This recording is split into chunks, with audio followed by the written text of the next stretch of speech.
बच्चों, हमारे DElEd 2018 fourth semester एवं डीएलएड 2019 सेकंड सेमेस्टर के हमारे जो प्रशिक्षु हैं सभी को हेलो बच्चों। आज विज्ञान विषय की जो ऑनलाइन क्लास है उसमें हम एक बार फिर आप लोगों के साथ विज्ञान विषय पर चर्चा करने उपस्थित हुए हैं। और जो हम लास्ट हमारा जो टर्म था जिस पर लास्ट टर्म पर हमने बात जो की थी एसिड्स बेस और साल्ट्स, हमारा जो टॉपिक है वो चल रहा था अम्ल क्षार एवं लवण। तो इसमें जो लास्ट टर्म था उसमें हमने एसिड्स और बेसिस के बारे में ब्रीफ डिस्कशन किया, जो भी कुछ हो सकता था एसिड्स एंड बेसिस के बारे में वो सारी बातें हमने यहाँ आपसे की। एसिड्स क्या हैं, उनकी जनरल डेफिनेशन क्या है, उनकी ओरिजिन कहाँ से हुई है, उनकी कैरेक्टरिस्टिक्स क्या हैं, उनके क्या भौतिक गुण हैं, उनके क्या रासायनिक गुण हैं। ऐसे ही बेसिस क्या हैं, उनकी जनरल कैरेक्टरिस्टिक क्या है, उनकी एक जनरल डेफिनेशन क्या है, उनके भौतिक रासायनिक गुण क्या हैं, कहाँ उनकी यूटिलिटी है, उपयोग कहाँ हम उनको करते हैं। तो ये सारी चीजें हमने बात कही थी जब इस टॉपिक का हम स्टार्ट कर रहे थे इस टॉपिक को। तो इसमें आया था कि जो कंपाउंड्स हैं, जो यौगिक हैं, वो कैटेगराइज कर रहे हैं 3 टाइप्स में on the basis of their behaviour. यानी उनके जो गुण हैं, उनके जो अभिलक्षण हैं, कैरेक्टरिस्टिक्स हैं, भौतिक गुण हैं, उनके रासायनिक गुण हैं, उनके आधार पर यौगिकों को 3 कैटेगरी में डिवाइड वहां किया गया था, एसिड्स, बेसिस एंड साल्ट्स। तो इनमें हमने एसिड्स को सबसे पहले स्टडी किया, कहां से उनकी ओरिजिन हुई है ना। उसके बाद बेसिस के बारे में हमने आपसे बात कर ली थी कंप्लीट, उनकी डिफरेंट थियरीज हैं, जो अम्ल और क्षारों को डिफाइन करने के लिए जो विभिन्न सिद्धांत दिए गए हैं विभिन्न वैज्ञानिकों द्वारा, उन सब के बारे में भी हमने आपसे लास्ट टर्म जो था उस पर बात कर ली थी। अब हमारा इस जो टॉपिक है, इस टॉपिक में हमारा केवल ये जो लास्ट वर्ड है दैट इज कॉल्ड साल्ट, है ना। मैंने एक बार पहले भी लिखाया था, जैसे जो एसिड्स हैं वो अम्ल कहलाते हैं और जो बेसिस हैं वो क्षार कहलाते हैं और जो साल्ट्स हैं वो लवण कहलाते हैं। तो बच्चों इनमें मैंने आपको बताया था कि जो अम्ल और क्षार हैं वो दोनों क्रियाकारी कंपोनेंट्स हैं, वो आपस में रिएक्ट करते हैं, जबकि जो साल्ट्स हैं वो न्यूट्रल होते हैं नेचर में, वो अभिक्रियाशील नहीं होते हैं। एसिड्स एंड बेसिस की जो स्ट्रेंथ है वो एक दूसरे के अपोजिट होती है, दोनों परस्पर रिएक्ट जब करते हैं तब एक दूसरे को न्यूट्रलाइज करते हैं, एक दूसरे की सामर्थ्य को समाप्त करते हैं, नष्ट करते हैं और उदासीन यौगिकों का निर्माण करते हैं। तो अम्ल और क्षार की अभिक्रिया द्वारा बनने वाले जो उदासीन यौगिक हैं उनको हम लवण कहते हैं। ये मैं आपको जब ये चैप्टर स्टार्ट किया था तब ये मैं आपको बता चुका हूं। तो आज हमने जो बात करनी है केवल साल्ट्स पर करनी है, उससे पहले एसिड्स एंड बेसिस के बारे में हम ब्रीफ डिस्कशन कर चुके हैं। नाउ अब अपने बात पर आगे चलते हैं, बात करते हैं साल्ट्स की। साल्ट्स जिसको हिंदी में लवण बोलते हैं, लवण बहुत ही इंपॉर्टेंट टॉपिक है लवण। इनकी उपयोगिता हमारे जीवन में बहुत अधिक है, हम लाइफ के एवरी स्टेप पर साल्ट्स का उपयोग करते हैं। आगे हम जब एंड ऑफ द चैप्टर हम बताएंगे कि साल्ट्स की यूटिलिटी कहाँ-कहाँ है। अभी साल्ट्स मैंने अभी बताया कि जब अम्ल और क्षार परस्पर क्रिया करते हैं तब लवण बनाते हैं, तब उनकी परस्पर क्रिया द्वारा लवण और पानी बनता है, साल्ट्स बनते हैं। तो अम्ल और क्षारों की क्रिया द्वारा, अम्ल और क्षार की क्रिया द्वारा बनने वाला उदासीन यौगिक लवण कहलाता है, साल्ट कहलाता है। इसके बनाने की विधि हम बात करेंगे।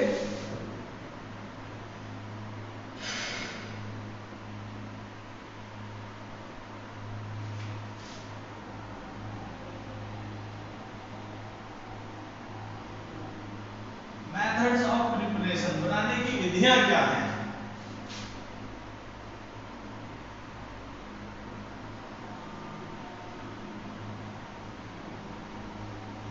अम्ल और क्षारों को कैसे बनाया मेथड्स हैं जिनके थ्रू एसिड्स और बेसिस की हेल्प से हम साल्ट्स का निर्माण करते हैं। मैंने जब एसिड्स और बेसिस पढ़ाया तब उनकी रासायनिक अभिक्रियाओं में लवणों का निर्माण किया है। तो जो इंपॉर्टेंट मेथड्स हैं उनको हम बात कर रहे हैं। Number 1 by neutralisation. By neutralisation का मतलब by reaction of acids and bases. By reaction of acids and bases, यानी अम्लों एवं क्षारों की क्रिया द्वारा। इस अभिक्रिया का नाम है न्यूट्रलाइजेशन, उदासीनीकरण। इसका नाम है उदासीनीकरण। तो जब किसी अम्ल की क्रिया किसी क्षार के साथ हम कराते हैं तब लवण और पानी बनते हैं, सॉल्ट एंड वाटर फॉर्म करते हैं। अभिक्रिया कहलाती है न्यूट्रलाइजेशन या उदासीनीकरण। जैसे हमने HCl लिया, हाइड्रोक्लोरिक एसिड लिया, और अभिक्रिया करा दी NaOH सोडियम हाइड्रोक्साइड के साथ करा दी। ये एक अम्ल है और ये एक क्षार है, बेस है, ये एक क्षार है। इसकी रिएक्शन थ्रू हमें मिलता है NaCl प्लस H2O। ये है आपका सॉल्ट, इसका नाम है सोडियम क्लोराइड। इसी प्रकार अगर हम कोई एसिड लें H2SO4, आप सब जानते हैं इसका नाम सल्फ्यूरिक अम्ल है, सल्फ्यूरिक एसिड है, गंधक का अम्ल कहलाता है। इसकी रिएक्शन अगर हम सोडियम के साथ, सोडियम हाइड्रोक्साइड के साथ यदि करा दें तब हमें मिलता है Na2SO4 प्लस H2O। ये हम करा देंगे तो हमें ये एसिड है, ये बेस है, तो अम्ल और क्षार की क्रिया द्वारा ये सॉल्ट मिला, सोडियम सल्फेट नाम है इसका, और ये जल मिला, वाटर। तो ये अभिक्रिया उदासीनीकरण अभिक्रिया कहलाती है। अम्ल और क्षार की परस्पर क्रिया द्वारा लवण और पानी बनते हैं। इस प्रकार जो पहला मेथड है by which we can prepare, we can obtain salts, वो है reaction between acids and bases, that is called neutralisation. दूसरा रिएक्शन है जिसके थ्रू हम साल्ट्स का निर्माण कर सकते हैं, वह है नंबर 2 मैं बता रहा हूं,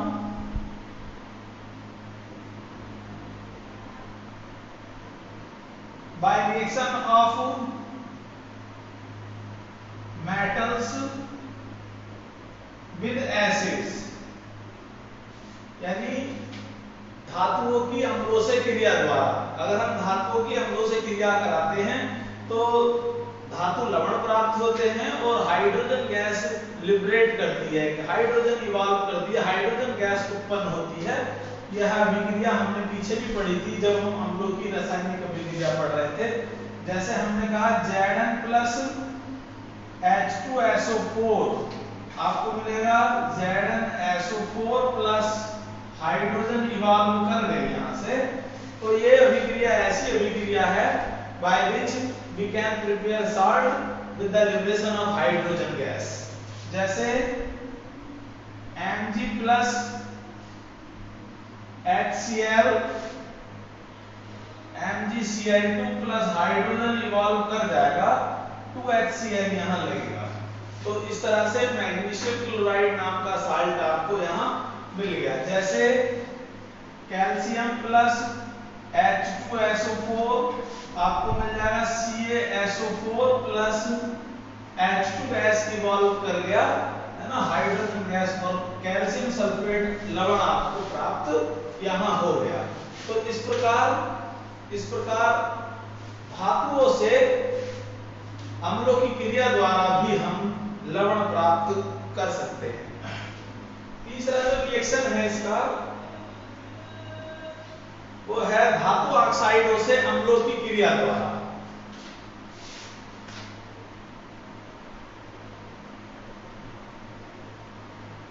by reaction of chlorides with acids, यानी धातु ऑक्साइडों से अम्लों की क्रिया द्वारा भी हम सॉल्ट्स फॉर्म कर सकते हैं। जैसे सोडियम का ऑक्साइड है, उसकी क्रिया हम H2SO4 सल्फ्यूरिक एसिड के साथ यदि कराएं तब हमें मिलेगा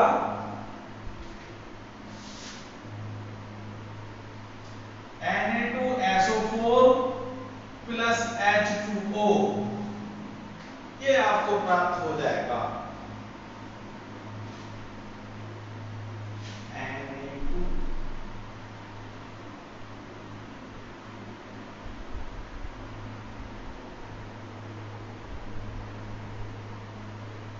हाइड्रोजन 2 ऑक्सीजन, ठीक है। तो इस तरह से आपको सोडियम सल्फेट एक सॉल्ट जो है वो मिल गया। आप और भी रिएक्ट करा सकते हैं, जैसे MgO प्लस HCl, आपको मिल जाएगा MgCl2, 2HCl ले लेंगे प्लस H2O, तो मैग्नीशियम क्लोराइड नाम का साल्ट आपको मिल गया। तो इस तरह से हम धातु ऑक्साइड जो प्रकृति में क्षारीय होते हैं, उनकी क्रिया अगर हम एसिड्स के साथ कराते हैं तब हमें सॉल्ट्स एंड वाटर प्राप्त होते हैं। तो ये प्रमुख अभिक्रियाएं हैं जिनके थ्रू हम सॉल्ट्स प्राप्त कर सकते हैं, यानी लवणों का निर्माण कर सकते हैं।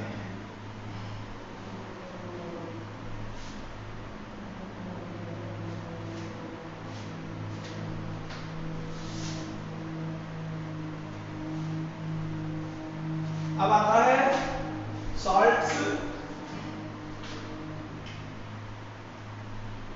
के नेमिंग, नाम कैसे लिखते हैं। नेमिंग ऑफ सॉल्ट्स, तो जो सॉल्ट्स की जो नेमिंग है वो किस एसिड से वह जनरेट हुआ है उसके अकॉर्डिंग है। जिस एसिड से वह जनरेट हुआ है उसी का नेगेटिव पार्ट उस सॉल्ट में प्रेजेंट होता है, उसी के अकॉर्डिंग उसका नाम हम लेते हैं।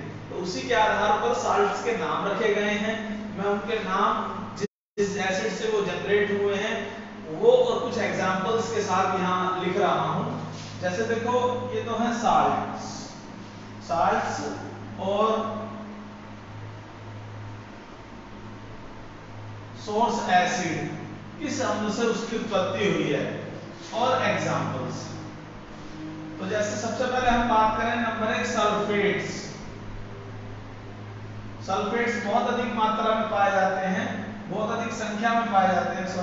सल्फेट्स, जो सल्फेट्स हैं उनका जो सोर्स ऑफ एसिड है वो सल्फ्यूरिक एसिड है, H2SO4 होता है। एग्जांपल आप ले सकते हैं copper sulphate, ferrous sulphate, copper sulphate, ferrous sulphate.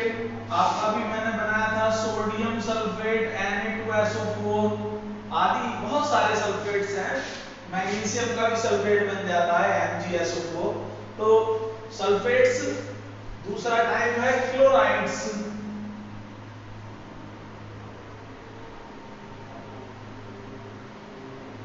तो क्लोराइड दूसरा टाइप है क्लोराइड्स, यानी उसमें जो नेगेटिव है वो नेगेटिव पार्ट जो है वो क्लोराइड होगा। तो क्लोराइड का जो क्लोराइड साल्ट्स हैं आपके, उनका सोर्स एसिड जो है वो हाइड्रोक्लोरिक एसिड होता है, HCl होता है। जैसे उदाहरण के तौर पर MgCl2, KCl आपका। उसके बाद जो मोस्ट इंपॉर्टेंट है वो है NaCl एटसेट्रा। तो ये क्लोराइड साल्ट्स हैं आपके, क्लोराइड लवण है। उसके बाद आता है तीसरा कार्बोनेट्स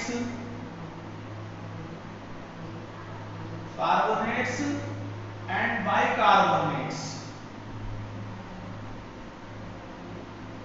कार्बोनेट्स एंड बाइकार्बोनेट्स, इनका जो पेरेंट एसिड है वो कार्बोनिक एसिड होता है, H2CO3। एक वीक एसिड है H2CO3। तो जैसे Na2CO3, CaCO3, MgCO3 और carbonate, sodium carbonate, calcium carbonate, magnesium carbonate. Bicarbonates में मोस्ट पॉपुलर है NaHCO3, सोडियम बाइकार्बोनेट। ये आपका कार्बोनेट हो गया। उसके बाद जो फोर्थ आता है बच्चों, वो है आपका सल्फेट क्लोराइड कार्बोनेट। फिर आता है आपका फॉस्फेट।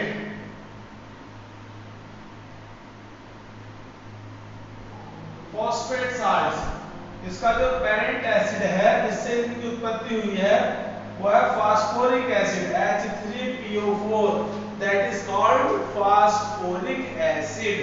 इसका मैं एग्जांपल बताऊं आपको, कैल्शियम फॉस्फेट हम इसका एग्जांपल ले सकते हैं Ca3PO4 का होल ट्वाइस, इसका नाम है कैल्शियम फॉस्फेट।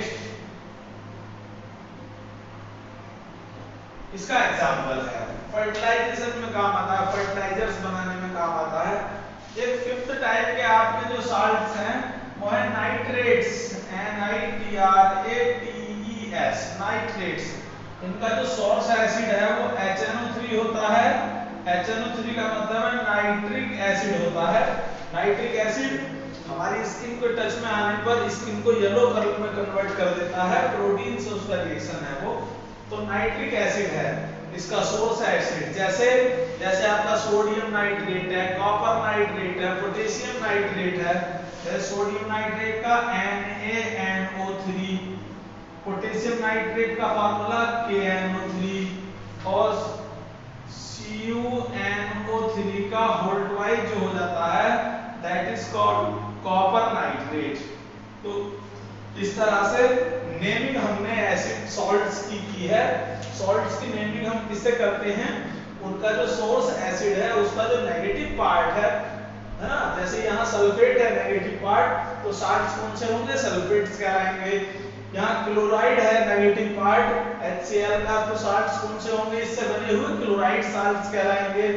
जैसे कार्बोनेट बाइकार्बोनेट का जो नेगेटिव पार्ट है वो CO3 है, कार्बोनेट जो आपका कार्बोनिक एसिड है उसका नेगेटिव पार्ट क्या है, कार्बोनेट। तो इससे बने हुए साल्ट्स कार्बोनेट्स या बाइकार्बोनेट्स कहलाते हैं। जैसे फास्फोरिक एसिड का जो नेगेटिव पार्ट है दैट इज फॉस्फेट, तो बनने वाले सॉल्ट्स क्या कहलाएंगे, फॉस्फेट्स कहलाएंगे। जैसे ये HNO3 का नेगेटिव पार्ट क्या है, NO3 नाइट्रेट, तो बनने वाले सॉल्ट्स क्या कहलाते हैं, नाइट्रेट्स कहलाते हैं। तो इस पैटर्न पर सॉल्ट्स की नेमिंग की गई है।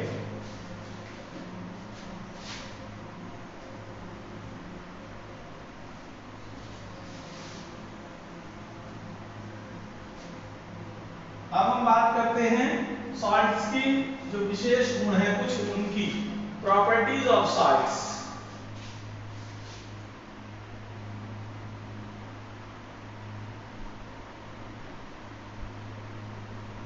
प्रॉपर्टीज ऑफ सॉल्ट्स, लवणों के गुण क्या हैं, भौतिक गुण विशेष रूप से यहां बात करने वाले हैं।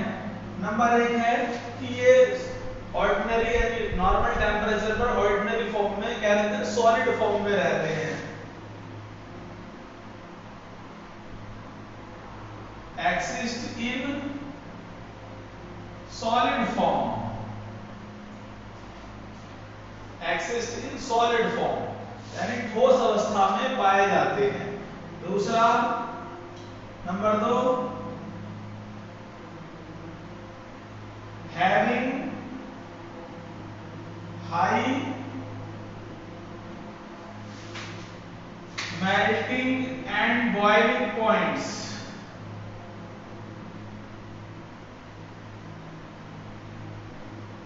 यानी having high melting and boiling points, यानी जो लवण है आपके, इनके गलनांक और क्वथनांक अधिक होते हैं, उच्च होते हैं। इनका कारण यह है क्योंकि जो साल्ट्स हैं आपके उसमें 2 अपोजिटली चार्ज्ड आयंस एक दूसरे के साथ बाइंड रहते हैं, और 2 अपोजिटली चार्ज्ड आयंस जब एक दूसरे के साथ बॉन्ड फॉर्म करके एक सॉलिड कंपाउंड फॉर्म कर रहे हैं, तब उनके बीच जो बॉन्ड्स बनते हैं वो इलेक्ट्रोवैलेंट बॉन्ड्स बनते हैं।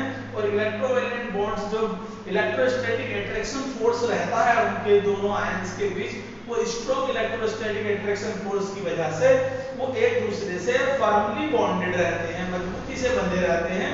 इसीलिए इनको मेल्ट करने या मेल्ट करने के बाद बॉयल करने के लिए हमें हाई टेम्परेचर प्रोवाइड करना पड़ता है, उच्च ताप पर हमें गर्म करना पड़ता है। इसीलिए सॉल्ट्स के जो मेल्टिंग एंड बॉइलिंग पॉइंट्स हैं वो एसिड्स एंड बेसिस की तुलना में अधिक होते हैं, they have high melting and boiling points. तीसरा है dissolve in water, soluble in water, पानी में विलेय है। पानी में जो लवण है हमारे वो पानी में आसानी से घुल जाते हैं। जब हम किसी भी लवण को पानी में घोलते हैं तो वह पानी में आसानी से घुल जाता है और घुलकर वो डिसअपीयर कर जाता है, उसका अस्तित्व समाप्त हो जाता है, वो दिखाई नहीं देता, बल्कि पानी में घुलकर वह अपने अपोजिटली चार्ज्ड आयंस में डिसोसिएट कर जाता है, वह विपरीत आवेशित आयनों में वियोजित हो जाता है। इसीलिए लवण का जलीय विलयन विद्युत का चालक होता है, हीट एंड इलेक्ट्रिसिटी को वो कंडक्ट कर पाता है, क्योंकि साल्ट को पानी में डिसॉल्व करने पर उसके अपोजिटली चार्ज्ड आयंस उसमें फ्री स्टेट में मूव करने लगते हैं।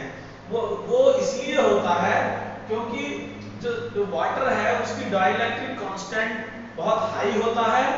वाटर को यूनिवर्सल एंड बेस्ट सॉल्वेंट के रूप में लिया गया है क्योंकि उसकी डाइलेक्ट्रिक कांस्टेंट बहुत हाई होती है, जिसकी वजह से वह जो आपका साल्ट है उसमें अपोजिटली चार्ज्ड आयंस के बीच जो इलेक्ट्रोस्टैटिक फोर्स लगा होता है उस फोर्स को आसानी से डिस्ट्रॉय कर देता है वाटर। इसीलिए पानी में जब हम साल्ट्स को डिसॉल्व करते हैं तो साल्ट आसानी से अपने अपोजिटली चार्ज्ड जो कंपोनेंट्स हैं उसके जो अवयव आयंस हैं अपोजिटली चार्ज्ड आयंस में डिसोसिएट कर जाता है, and these ions can move freely in water and can conduct heat and electricity.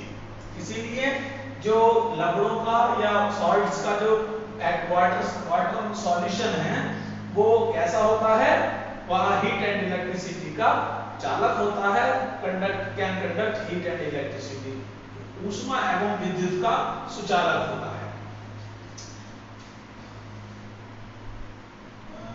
Fourth,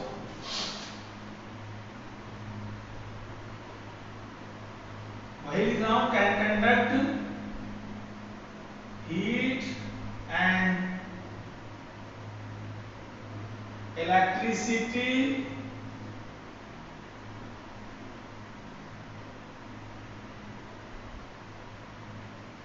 in aqueous solution। aqueous solutions में हीट एंड इलेक्ट्रिसिटी को कंडक्ट कर सकते हैं। इनका जो डिसोसिएशन होता है, they dissociate in their ions like this। जैसे NaCl है तो पानी में हम घोलेंगे तो क्या बनाएगा, Na ion plus Cl ion, इस तरह से डिसोसिएशन हो जाता है। और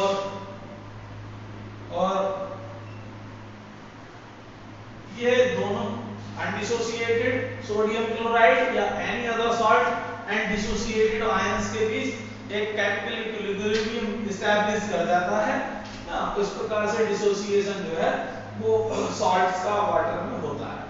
तो ये प्रमुख प्रॉपर्टीज हैं सॉल्ट्स की।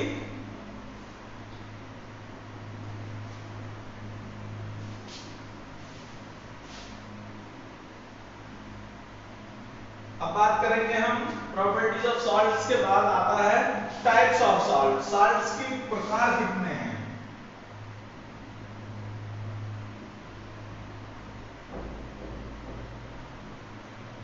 प्रकार, सॉल्ट्स के प्रकार कितने प्रकारों में सॉल्ट्स को क्लासिफाई किया गया है? तो मेनली सॉल्ट्स को जो मेजर क्लासेस हैं, 3 मेजर क्लासेस में सॉल्ट्स को क्लासिफाई किया है। कौन कौन से हैं? Number 1 simple salts, simple salts.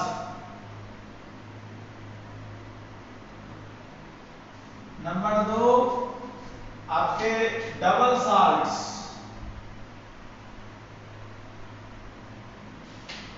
Number 3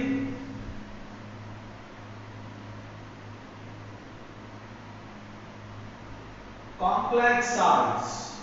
3 type से डिवाइड किया है, इसको हिंदी में कहेंगे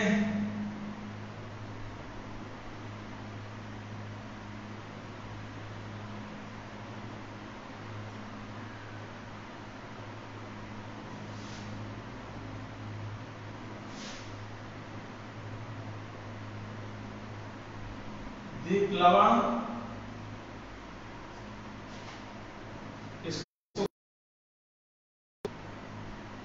शंकर लवण। ये 3 टाइप्स हैं। तो हम 1 बाय 1 तीनों टाइप्स को अभी यहाँ डिस्कस करने वाले हैं। पहला है simple salts. Number 1 is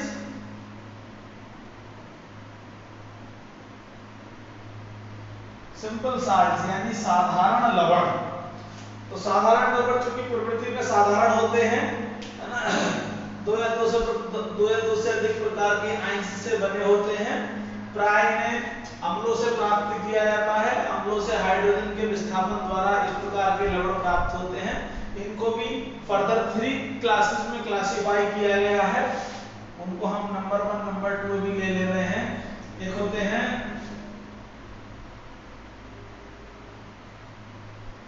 normal salts, दूसरा है आपका एसिडिक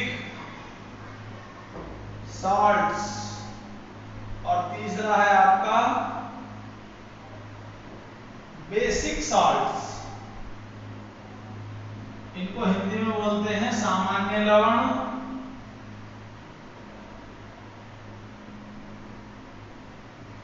इनको बोलते हैं अम्लीय लवण,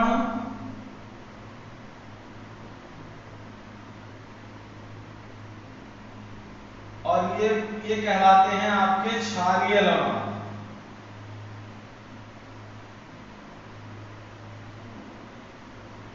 कहलाते हैं क्षारीय लवण। तो अम्लीय लवण कौन से होते हैं और क्षारीय लवण कौन से होते हैं और सामान्य लवण कौन से होते हैं, इन पर अभी बात कर रहे हैं। तो देखिए, जो ऐसे हम नॉर्मल सॉल्ट्स की बात कर रहे हैं, सामान्य लवणों की, ऐसे लवण जो किसी अम्ल के हाइड्रोजन परमाणुओं का किसी धातु परमाणु या अमोनियम आयन द्वारा पूर्ण विस्थापन करने पर प्राप्त होते हैं, उन लवणों को हम सामान्य लवण कहते हैं।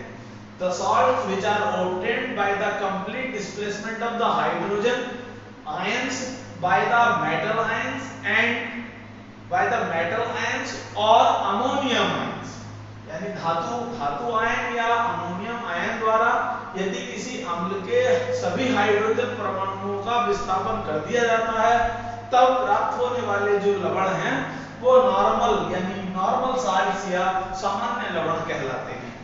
जैसे उदाहरण के तौर पर हम अगर लिखें सामान्य लवणों को, तो आप लिख सकते हैं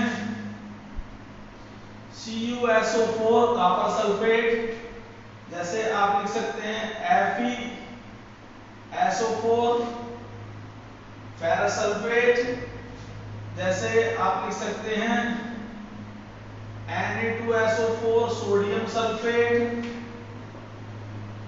MgCl2 आपका मैग्नीशियम क्लोराइड।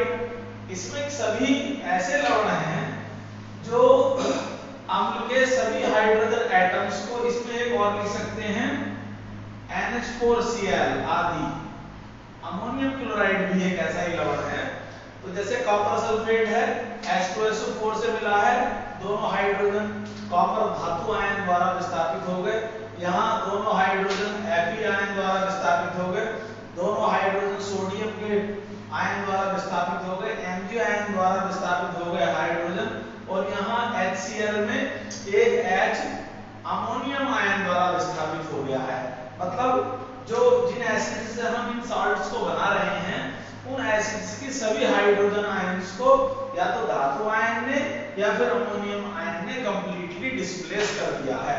तो इस प्रकार के सॉल्ट्स जो अमोनियम आयन या धातु आयन द्वारा एसिड में प्रेजेंट सभी हाइड्रोजन आयंस के कंप्लीट डिस्प्लेसमेंट थ्रू प्राप्त होते हैं, वो नॉर्मल सॉल्ट्स की श्रेणी में आते हैं।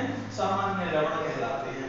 जब हम इन सॉल्ट्स को डिसोसिएट कराते हैं, इनका वियोजन कराते हैं या जब ये आयनित होते हैं तब ये सॉल्ट्स ना तो H आयन देते हैं ना OH आयन देते हैं, केवल डिफरेंट टाइप के कैटायंस और एनायंस देते हैं, ऋणायन और धनायन देते हैं, जिनमें कोई भी आयन हाइड्रोजन आयन या हाइड्रोक्साइल आयन नहीं होता है।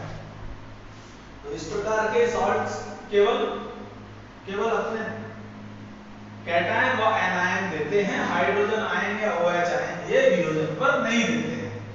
नेक्स्ट नंबर 2 आता है आपका एसिडिक सॉल्ट्स, अम्लीय लवण। तो अम्लीय लवण कौन से लवण हैं?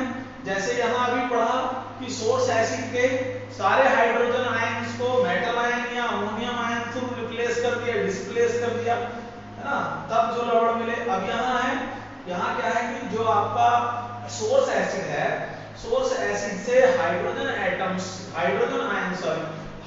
आयंस का मेटल आयन या फिर ammonium ion through partial displacement होता है, ना कि कंप्लीट डिस्प्लेसमेंट।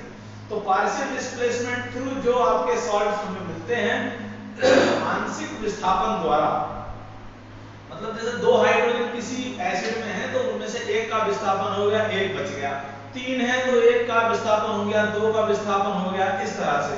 तो पूर्ण रूप से विस्थापित ना हुए हो, आंशिक रूप से विस्थापित हुए हो। तो जब किसी एसिड से हाइड्रोजन आयंस का धातु आयंस या अमोनियम आयन द्वारा पार्शियल डिस्प्लेसमेंट होता है, आंशिक विस्थापन होता है, तब प्राप्त जो लवण है आपके वह अम्लीय लवण या एसिडिक सॉल्ट्स कहलाते हैं। जैसे आपका मैं उदाहरण के तौर पर बताऊं, NaHCO3, इसका नाम है सोडियम बाइकार्बोनेट। जैसे NaHCO3 अब कैसा है, इसमें जैसे ये मिला किससे है, ये मिला है H2CO3 नाम का कार्बोनिक एसिड है, उससे केवल एक H बाहर गया है और एक Na आ गया है, तो NaHCO3 मिला। तो इस प्रकार के लवण जो एसिड से हाइड्रोजन एटम्स के कंप्लीट डिस्प्लेसमेंट थ्रू ना बल्कि पार्शियल डिस्प्लेसमेंट थ्रू प्राप्त होते हैं, उनको हम एसिडिक सॉल्ट्स बोलते हैं। और जब इन सॉल्ट्स का हम डिसोसिएशन करते हैं, जब इन सॉल्ट्स का वियोजन हम करते हैं, तब ये जो सॉल्ट्स हैं वह अपने कैटायन व एनायन के साथ साथ H आयन भी देते हैं, हाइड्रोजन आयन्स भी उत्पन्न करते हैं, यानी आयनन पर ये कैटायन और एनायन के साथ साथ H आयन्स भी देते हैं। इसीलिए इन सॉल्ट्स की जो नेचर है वो एसिडिक होती है, क्योंकि प्रोटॉन देने वाले जो पदार्थ हैं वो प्रकृति में अम्लीय माने जाते हैं according to the Bronsted Lowry concept of acids and basis.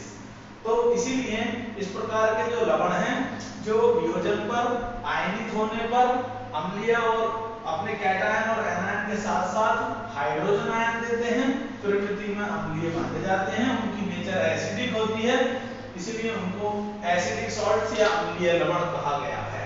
ये एसिड्स में से हाइड्रोजन एटम के मेटल आयन या फिर अमोनियम आयन द्वारा जो पार्शियल डिस्प्लेसमेंट थ्रू प्राप्त किए जाते हैं। नेक्स्ट है बेसिक सॉल्ट्स, है ना, क्षारीय लवण। तो क्षारीय लवण कौन से हैं? जो बेसिक सॉल्ट्स हैं ये एसिड्स की पार्शियल न्यूट्रलाइजेशन थ्रू प्राप्त किए जाते हैं, ये पार्शियल न्यूट्रलाइजेशन थ्रू प्राप्त किए जाते हैं, और खास बात यह है कि इनमें OH आयन उपस्थित होता है।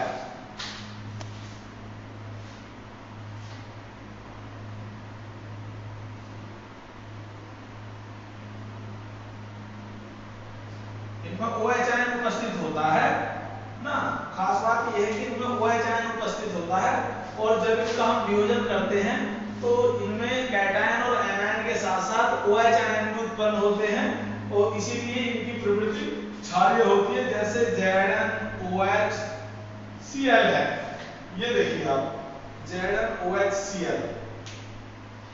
तो इस प्रकार के जो सॉल्ट्स हैं जैसे MgOHCl भी ले सकते हैं, MgOHCl। तो इस प्रकार के जो लवण हैं है ना। ये लवण ये आंशिक यानी पार्शियल न्यूट्रलाइजेशन थ्रू प्राप्त होते हैं एसिड्स के। और इस प्रकार के जो आपके सॉल्ट्स हैं वो जब हम पानी में उनको डिसॉल्व करते हैं तब या उनका आयनन करते हैं, वियोजन करते हैं, तब वो कैटायन और एनायन के साथ साथ OH आयन भी देते हैं। और OH आयन देने के कारण इनकी प्रवृत्ति OH आयन की उत्पत्ति के कारण इनकी प्रवृत्ति क्षारीय होती है, इसीलिए इनको बेसिक सॉल्ट या क्षारीय लवण कहा गया है। तो ये है सिंपल सॉल्ट्स के 3 टाइप्स, जो नॉर्मल सॉल्ट्स, एसिडिक सॉल्ट्स और बेसिक सॉल्ट्स के रूप में हम स्टडी करते हैं। नाउ आते हैं आप डबल सॉल्ट्स पर। Number 2 is double salts. इनको द्विव लवण भी बोलते हैं, डबल सॉल्ट। द्विव लवण जैसा कि इनका नाम बता रहा है, द्विव लवण यानी 2 या 2 से अधिक लवणों का संग्रह। तो ये लवण क्या है? ये 2 और मोर सिंपल सॉल्ट्स जो अभी हमने देखे, 2 और मोर सिंपल सॉल्ट्स के कॉम्बिनेशन से प्राप्त होते हैं। जब 2 और मोर सिंपल सॉल्ट्स के सॉल्यूशंस को एक साथ रखकर कॉन्सेंट्रेट करते हैं, इवेपोरेट करते हैं, वाष्पित करते हैं, तब हमें डबल सॉल्ट्स के क्रिस्टल्स प्राप्त होते हैं। इनमें 2 या 2 से अधिक लवण एक साथ रहते हैं। तो इस प्रकार के सॉल्ट डबल सॉल्ट जैसे हम करते हैं ferrous sulphate plus ammonium sulphate plus H2O पानी, ये है आपका फेरस सल्फेट, ये है अमोनियम सल्फेट। इन दोनों को पानी में घोल दिया, पानी में घोलकर इनका ये एक सॉल्यूशन बन गया। इस सॉल्यूशन को क्या किया? कंसंट्रेट किया यानी सांद्रित किया, फिर हीट और ज्यादा गर्म किया तो इवेपोरेट, जितनी भी पानी की मात्रा है वो उड़ गई और इनसे मिलकर एक क्रिस्टल प्राप्त होते हैं हमें। व्हाइट कलर के क्रिस्टल हैं FeSO4 NH4 का होल ट्वाइस SO4 6H2O, ये क्रिस्टल मिलते हैं, क्रिस्टल्स प्राप्त हो जाते हैं इसके। तो इस प्रकार देखो ये जो लवण बना है इसमें फेरस सल्फेट एक लवण है, अमोनियम सल्फेट एक लवण है। तो इस प्रकार प्राप्त लवण डबल सॉल्ट्स कहलाते हैं, द्विव लवण कहलाते हैं, जिनमें एक से अधिक लवण मौजूद हो। इसी प्रकार का एक लवण पोटाश एलम है, जिसमें K2SO4 Al2SO4 का होल थ्राइस 24H2O रहता है, 24H2O। तो एक ये भी लवण ऐसा है जिसमें देखो पोटेशियम सल्फेट एक लवण है, अमोनियम सल्फेट एक लवण है ना, और क्रिस्टल वाटर है। तो इस प्रकार ये भी एक डबल सॉल्ट है जिसमें 2 लवण, 2 सिंपल सॉल्ट्स मौजूद हैं। एक तीसरा एग्जांपल मैं बता रहा हूं, कार्नेलाइट है एक, कार्नेलाइट है जिसका नाम है और जिसका फॉर्मूला है KCl MgCl2 6H2O। ये भी एक डबल सॉल्ट का ही एग्जांपल है। KCl MgCl2 6H2O कार्नेलाइट है जिसका उपयोग हम Mg के एक्सट्रैक्शन में करते हैं, मैग्नीशियम धातु के निष्कर्षण में करते हैं। ये मैग्नीशियम धातु के प्रमुख औरों में से है। तो ये भी एक डबल सॉल्ट है जिसमें एक सिंपल सॉल्ट KCl है, दूसरा simple salt MgCl2 magnesium chloride है। तो इस प्रकार के सॉल्ट जो 2 या 2 से अधिक सिंपल सॉल्ट्स के द्वारा बने होते हैं डबल सॉल्ट्स कहलाते हैं। जब सिंपल सॉल्ट्स के जो वाटर सॉल्यूशंस हैं उनको हम एक साथ रखकर गर्म करते हैं, कंसंट्रेट करते हैं, इवेपोरेट करते हैं, तो वो क्रिस्टलों के रूप में हमें प्राप्त होते हैं। खास बात ये है डबल सॉल्ट्स की कि जब हम इनको डबल सॉल्ट्स जो सॉलिड फॉर्म है उनको हम पानी में डिसॉल्व करते हैं तो ये पुनः अपने कंपोनेंट्स में डिसोसिएट कर जाते हैं और अपनी खुद की जो आइडेंटिटी है वो इनकी डिस्ट्रॉय कर जाती है। पानी में घोलने पर फेरस अमोनियम सल्फेट नहीं रह जाता, वो फेरस सल्फेट अलग हो जाता है, अमोनियम सल्फेट अलग हो जाता है। यानी वो फेरस सल्फेट आयन का टेस्ट देगा, अमोनियम आयन का टेस्ट देगा, वहां कोई कंप्लीट एक चीज फेरस अमोनियम सल्फेट नहीं मिलेगी, बल्कि वह उसकी कंपोनेंट्स में वो जो है डिसोसिएट कर जाता है, खुद की आइडेंटिटी रिटेन नहीं रहती, उसकी समाप्त हो जाती है। ऐसे ही जैसे पोटास एलम है, वो भी पानी में घोलेंगे तो पोटेशियम सल्फेट अलग हो जाएगा, एल्युमिनियम सल्फेट अलग हो जाएगा। मतलब जो डबल साल्ट्स हैं वो डिसॉल्व करने पर अपने कंपोनेंट्स में डिसोसिएट कर जाते हैं, खुद का अस्तित्व उनका समाप्त हो जाता है। ये एक खास बात है, और अपने कंपोनेंट आयंस के ही टेस्ट वो देते हैं। उदाहरण मैंने आपको बता दिए डबल साल्ट्स के, फेरस अमोनियम सल्फेट है, आपका पोटास एलम है, फिटकरी जिसको हिंदी में बोलते हैं, तीसरा मैंने कार्नेलाइट बताया, मैग्नीशियम का और भी है वो। नेक्स्ट आता है नंबर 3 अब कॉम्प्लेक्स साल्ट्स। कॉम्प्लेक्स साल्ट्स इनको संकर लवण कहते हैं। ये एक विशेष प्रकार के साल्ट्स हैं, बहुत महत्वपूर्ण हैं, विशेष प्रकार के साल्ट्स हैं कॉम्प्लेक्स साल्ट्स। ये भी 2 और मोर सिंपल साल्ट्स के कॉम्बिनेशन थ्रू बनाए जाते हैं। 2 और मोर सिंपल साल्ट्स को कंबाइन करके, कॉन्सेंट्रेट करके, इवेपोरेट करके जो क्रिस्टल्स प्राप्त होते हैं, तो उसमें एक प्रकार का साल्ट है कॉम्प्लेक्स साल्ट जो मिलता है। तो कॉम्प्लेक्स साल्ट्स भी एक विशेष प्रकार का साल्ट है जिसमें 2 और मोर सिंपल साल्ट्स के कॉम्बिनेशन थ्रू उसको बनाया जाता है। खास बात यह है कि जैसे डबल साल्ट्स को हम पानी में डिसॉल्व कर रहे थे तो वहां अपनी आइडेंटिटी खो जा रहे थे और अपने कंपोनेंट आयंस में डिसोसिएट कर जा रहे थे, परंतु यहाँ क्या है, जो कॉम्प्लेक्स साल्ट्स हैं ये अपनी आइडेंटिटी रिटेन रखते हैं, अपना अस्तित्व बनाए रखते हैं, सॉलिड स्टेट में भी, इवन इन सॉल्यूशन स्टेट, है ना, चाहे पानी में घोले चाहे ठोस अवस्था में, जैसे हैं वैसे ही रहते हैं। और इनके जो कंपोनेंट आयंस हैं उनका कोई अस्तित्व नहीं होता। एक यूनिट है कॉम्प्लेक्स यूनिट ना, वह अपनी आइडेंटिटी बनाए रखती है, पानी में घोलने पर भी अपने कंपोनेंट्स आयंस में डिसोसिएट नहीं करता है। जैसे एक मैं एग्जांपल ले रहा हूं Na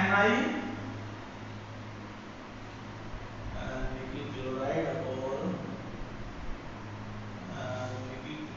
उसका एग्जांपल लेते हैं। जैसे देखो हम लेते हैं CuNH3 का और 4 SO4, एक उदाहरण ले लिया हमने, ये ले लिया हमने एक उदाहरण CuNH3 का होल 4 SO4, या फिर एक उदाहरण हमने और ले लिया Ni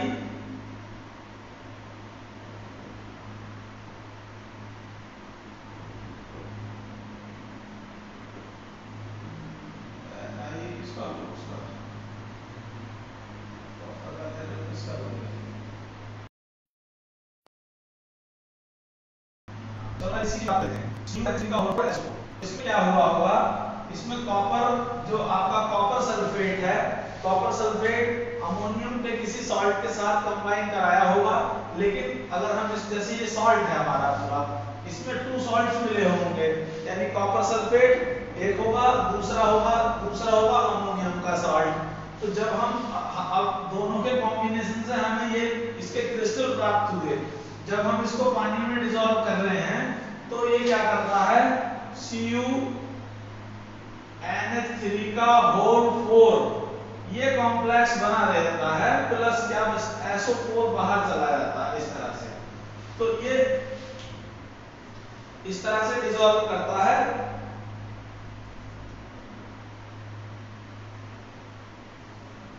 इस तरह से डिसॉल्व करता है, और जो इसकी आइडेंटिटी है एक्चुअल में क्या है, जो कॉम्प्लेक्स स्क्वायर होता है वो ये होता है, जो स्क्वायर ब्रैकेट के अंदर बनता है ना, उसके बाहर इधर कैटायन लगे होते हैं, इधर एनायन लगे होते हैं, ये आयनाइजेबल रहते हैं।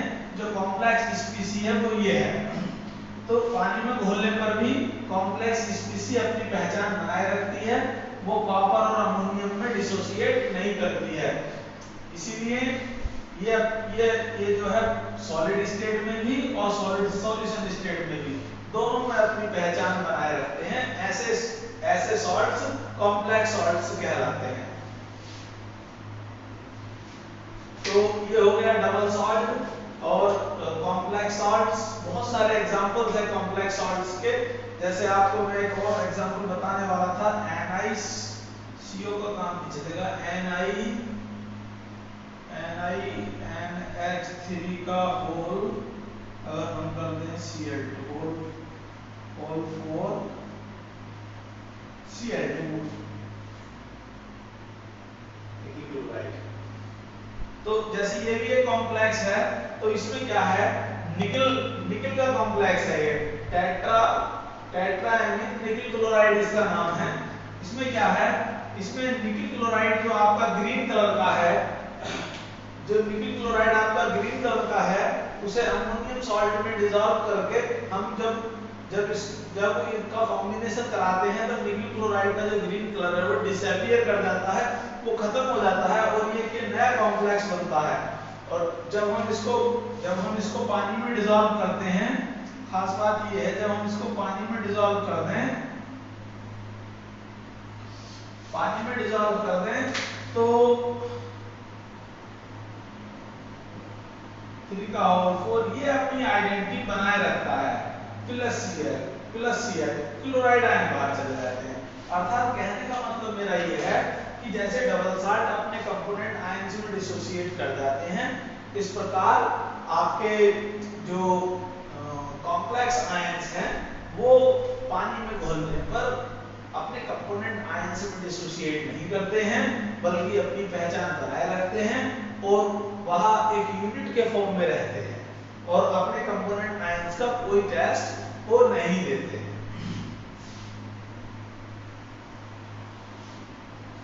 बहुत ज्यादा डिटेल में जाने के लिए तो पूरा कोऑर्डिनेशन केमिस्ट्री हम कॉम्प्लेक्स सॉल्ट्स की जो स्टडी हम करते हैं, पूरा एक बहुत ब्रॉड स्पेक्ट्रम है, तो कोऑर्डिनेशन केमिस्ट्री के नाम से है पूरा ना, तो वहां जाने की आवश्यकता नहीं है हमें केवल उनका एलिमेंट्री आइडिया रहना चाहिए कि क्या होते हैं complex salts.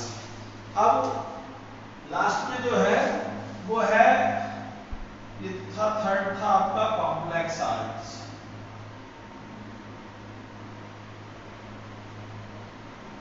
Fourth, uses of salts के उपयोग कहाँ हम करते हैं। तो मैं आपको बता दूं, जो सॉल्ट्स हैं वो हमारी डेली लाइफ में या हमारे जीवन के लिए बहुत उपयोगी हैं। हम डिफरेंट फॉर्म्स में different steps per day every day इनका यूज करते हैं, डिफरेंट वेज में हम इनका उपयोग कर रहे हैं। जैसे एक बहुत बड़ा जो लवणों का साल्ट्स का उपयोग है मेडिसिनल साइंस में, मेडिसिनल केमिस्ट्री में, है ना, आपकी औषधियां निर्माण में लवणों का सबसे बड़ा योगदान है, सबसे बड़ा हम यूज वहां कर रहे हैं। जो भी हम मेडिसिन लेते हैं, जो जिस प्रकार की भी दवाई हम खा रहे हैं, जिस प्रकार की दवाई हम किसी को प्रिस्क्राइब कर रहे हैं, जितनी भी दवाइयां हैं सब लवणों के फॉर्म में होती हैं, सॉल्ट्स के फॉर्म में दी जाती हैं। तो सबसे बड़ा जो यूज है वो मेडिसिनल इंपॉर्टेंस है सॉल्ट्स की, जिनका उपयोग हम प्रतिदिन कर रहे हैं। दूसरा, बहुत सारे सॉल्ट्स ऐसे हैं जिनका उपयोग हम बहुत ज्यादा करते हैं। जैसे नंबर 1 NaCl है, सोडियम क्लोराइड है, हमारे डेली डाइट का एक पार्ट है, ये टेबल सॉल्ट कहलाता है, हमारे खाने का एक मुख्य भाग है, इसके बिना टेस्ट संभव नहीं होता। दूसरे इसका यूज इसलिए हम हमारी बॉडी को सोडियम आयन से प्रोवाइड कराता है। सोडियम एंड पोटेशियम आयन हमारे हार्ट की पंपिंग को रेगुलेट करते हैं, हमारे जो हमारा ब्लड प्रेशर है उसको मेंटेन करते हैं। बट इसकी एक्सिस हमारे लिए थोड़ा हार्मफुल भी रहती है। जब बॉडी में सोडियम आयंस की एक्सिस हो जाती है तब हम हाइपरटेंशन के शिकार हो जाते हैं। इसलिए डाइट में इसकी मात्रा, जो इसकी कंटेंट है वो कंट्रोल्ड रहना चाहिए। कंट्रोल्ड क्वांटिटी में यह हमारी जो ब्लड प्रेशर है उसको मेंटेन रखता है और हमारे खाने का प्रमुख अवयव है। इसके बाद आता है दूसरा इंपॉर्टेंट साल्ट है, जैसे देखो Na2CO3, इसका नाम है सोडियम कार्बोनेट। मैल को काटने की इसमें क्षमता होती है ना, मैल को हटाने की क्षमता होती है। तो वॉशिंग सोडा, सोडियम कार्बोनेट का जो उपयोग है हम ऐसे पदार्थ बनाने में करते हैं, ऐसी चीजें बनाने में करते हैं जो धुलाई के काम आती हो, सफाई के काम आती हो। जैसे आपके सोप्स हैं, डिटर्जेंट्स हैं, उनको बनाने में इसका उपयोग हम करते हैं, वॉशिंग सोडा का उपयोग करते हैं। नेक्स्ट है सोडियम बाइकार्बोनेट, इसका नाम है बेकिंग सोडा, नाम है इसका बेकिंग सोडा, यानी ये तो है धावन सोडा, और ये है आपका बेकिंग सोडा का मतलब है खाने का सोडा, ये खाने का सोडा है। तो इसका उपयोग खाने की वस्तुओं में, बेकरी प्रोडक्ट्स में किया जाता है। हम घरों में पकवान बनाते हैं तब इसका उपयोग किया जाता है। एसिडिक सॉल्यूशन को एसिडिक बनाने में इसका उपयोग किया जाता है। अम्लता बनाने और ऐसी दवाइयां बनाने में इसका उपयोग किया जाता है जो एंटासिड्स हैं, जो हमारी एसिडिटी को, हमारी बॉडी में जो तेजाबियत आ जाती है, एसिडिटी बढ़ जाती है हमारी स्टमक में खाने की चीजों की वजह से, तो उसको कम करने में, उसको खत्म करने के लिए जो मेडिसिन है, एंटासिड्स कहलाती हैं, वो उनको बनाने में हम इसका उपयोग करते हैं। इसके साथ जैसे एक और देखो KNO3 पोटेशियम नाइट्रेट, तो पोटेशियम नाइट्रेट का उपयोग मुख्य रूप से विस्फोटक आदि बनाने में, आप कहीं फर्टिलाइजर वगैरह में हो सकता है, वरना इसका उपयोग ऐसे गन पाउडर वगैरह बनाने में किया जाता है। इसके साथ ही आपका एक है CuSO4 7H2O, CuSO4 के साथ 5H2 होता है बच्चों, CuSO4 5H2O। Copper sulphate, copper sulphate बहुत चमकते हुए नीले रंग के क्रिस्टल वाला लवण है, और इसका उपयोग वॉल्यूमेट्रिक एनालिसिस में, क्या हम प्रयोगशालाओं में स्टडी के दौरान करते हैं, और इसका उपयोग कीटाणुनाशक, फंगस, एंटी फंगल जो ड्रग्स हैं उनको बनाने में किया जाता है। ऐसे ही इसी का एक साथी है FeSO4 10H2O, FeSO4 में भी सैन होता है, ये है। हाँ, तो फेरस सल्फेट, तो फेरस सल्फेट भी कैसा है, ये हल्के भूरे रंग का क्रिस्टल है, इसका नाम तो है ब्लू विट्रियोल, इसी में ब्लू OL, ब्लू विट्रियोल, और इसका नाम होता है ग्रीन विट्रियोल, इसको बोलते हैं नीला थोथा, नीला थोथा, बहुत ज्यादा पॉइजनस होता है, हरे रंग के चमकते क्रिस्टल है, और यह है हरा कशीश बोलते हैं इसको, हरा कशीश। ये भी, तो इसका उपयोग भी एंटी फंगल ड्रग्स आदि बनाने में किया जाता है। दूसरा है पोटास आलम, K2SO4, Al2SO4 का whole thrice 24H2O, 24H2O। Potash alum, potash alum का उपयोग हम करते हैं एंटीसेप्टिक के रूप में करते हैं। पोटास आलम का उपयोग कटी-फटी जगहों पर घाव भरने के लिए किया जाता है ना, ये बहुत इंपॉर्टेंट है। तीसरा है देखिए FeSO4 NH4 का होल ट्वाइस SO4 6H2O, मोहर लवण कहलाता है, इसका नाम है मोहर लवण। इसका उपयोग वॉल्यूमेट्रिक एनालिसिस में किया जाता है, आयतनीय विश्लेषण में किया जाता है। एक है आपका जिप्सम, GYPSUM, जिप्सम, फॉर्मूला है CaSO4 2H2O, CaSO4 2H2O, gypsum. Gypsum calcium sulphate है, बहुत इंपॉर्टेंट है। जिप्सम का यूज प्लास्टर ऑफ पेरिस बनाने में किया जाता है। जब हम इसको हीट करते हैं तब इसमें से वाटर इवेपोरेट कर जाता है और प्लास्टर ऑफ पेरिस बनता है। प्लास्टर ऑफ पेरिस का उपयोग मूर्तियां बनाने में, प्लास्टर्स जो बोन फ्रैक्चर वगैरह हो जाती है, यानी उनमें प्लास्टर्स चढ़ाने के लिए, और मूर्तियां और आपकी छतें आदि में डिजाइनिंग के लिए किया जाता है। तो ये कुछ इंपॉर्टेंट साल्ट्स थे जिनके कुछ यूजेस मैंने आपको बताए। वैसे तो हजारों लाखों साल्ट्स हैं और सबके कोई ना कोई कहीं ना कहीं यूजेस हैं। हम कहीं ना कहीं हर साल्ट को यूज कर रहे हैं, तो साल्ट्स की बहुत ज्यादा इंपॉर्टेंस है हमारे यहाँ हमारी लाइफ में।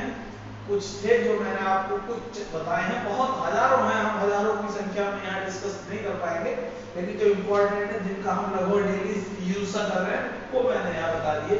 तो ये जो यूनिट है आज आपका आई थिंक कंप्लीट हो गया है। इसमें एसिड्स और बेसिस पहले हम बात कर चुके थे, सॉल्ट्स के बारे में आज कंप्लीट डिस्कशन यहाँ कर लिया है। तो ये एसिड्स बेसिस एंड सॉल्ट्स आज कंप्लीट हो गया है। इससे संबंधित अम्लों से संबंधित, क्षारों से संबंधित, लवणों से संबंधित कोई क्वेरी हो, कोई चीज कहीं समझ नहीं आ रही हो, कहीं आपको कोई कंफ्यूजन हो जो आप जानना चाहते हैं, तो वह आप निसंकोच मेरे फेसबुक पर, मेरे व्हाट्सएप पर, मेरे पर्सनल नंबर पर, जैसे भी जिस रूप में भी आप चाहें, जिसमें आपको इजी लग रहा हो उसमें आप मुझसे पूछ सकते हैं। और वो जो डाउट है आपका वो जरूर क्लियर होना चाहिए यदि कहीं है तो। Thank you.